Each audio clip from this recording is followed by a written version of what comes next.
mlčania.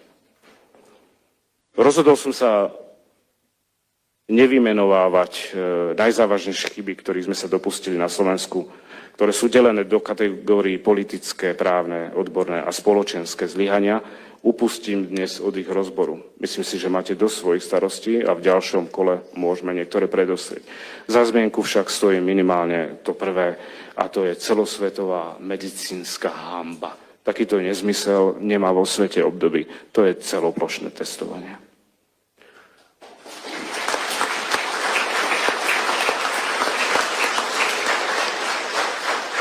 Ešte v krátkosti poslednú poznámku. Ak sa všetci oponenti držia pojmu medicína založená na dôkazoch, evidence-based medicine, ktorým sa stále oháňajú, a pritom konali presný opak. Neviem, či je jedno slovo v tej poučke, ktoré by dodržali. Ide o prístup v zdravotníctve, ktorý pri liečbe pacientov využíva najnovšie vedecké dôkazy, klinické skúsenosti, nahrádza rozhodovanie založené na tradícii, intuícii, overenými, bezpečnými a účinnými postupmi. Najnovší vedecký dôkaz nie je ten dávno minulý, ale ten posledný dostupný. Pre štát je najvyšší ten štátny a aktuálny zabezpečený zberom dát, ktoré sú kompletné a nevymazávajú sa. Nespoliehajte sa na svetovú vedu, ak máte vlastné analýzy a vlastné vedecké kapacity. Rešpektujte ju, ale nespoliehajte sa na ňu. Svetová veda je korumpovateľná a po covidovom fiasku musí opäť získať dôveru. Začnite od seba, českou vedou Slovenska začala nesprávne. Klinická skúsenosť lekára, tá sa má predsa opierať o pravidelné sledovanie dát, ktoré má krízové riadenie k dispozícii okamžite na jednom mieste a vlastníkom je štát. Vedecky overené postupy, napríklad celoplošné hromadné testovanie počas sichrového počasia v prítomnosti infekčného agens, kedy sme všetkých ľudí nahnali na jednu kopu, je vedecky overený metodický postup pri manažmente epidémie. Kedy, prosím vás, veda overila zmysel takéhoto nezmyslu?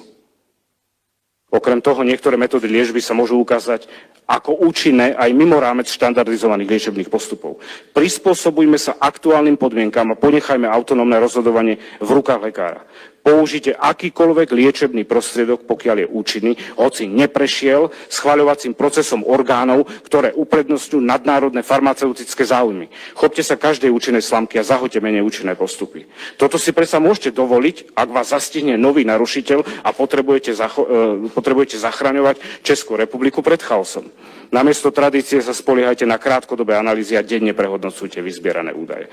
Tradície predsa nemusia byť účinné, ak sa stretnete s neznámym patogénom a nepoznáte jeho správanie. Je nevyhnutné rovnako aj pre vás stanoviť si presnú definíciu pandémie, zohľadňujúc presne zadefinované merateľné parametre a nie len vágnu poučku. Bezpečnosť a účinnosť spomenuté v tejto poučke to radšej ani neotváram.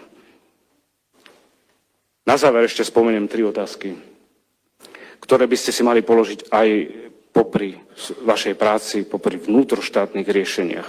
Sú zásadné pri posudzovaní globálnej zdravotnej politiky a vy predsa máte na globuse svoje stabilné miesto. Odkiaľ pochádza vírus, na čo bol vyrobený, aký je reťazec jeho ďalších cieľov, kto za tým všetkým stojí a v koho je to prospech. Dnes je nesporné, že pôvod vírusu SARS-CoV-2 je neprirodzený, precízne inžiniermi navrhnutý, známe sú fakty, dôkazy, patenty, sekvencie, časová os vývoja.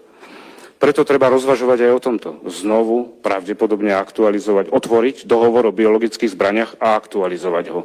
Zakázať manipuláciu s potenciálnymi biologickými zbraniami, pýtať sa, ktoré nadnárodné korporácie a medzinárodné inštitúcie mali a majú z tohto profit, ktoré nadnárodné korporácie a medzinárodné inštitúcie sa usilujú o centralizáciu moci, ovládnuť zdravotné politiky štátov a trh so zdravotnými pomockami a liečivami. Kto stojí ich v riadiacich pozíciách a kto je adresátom výhod?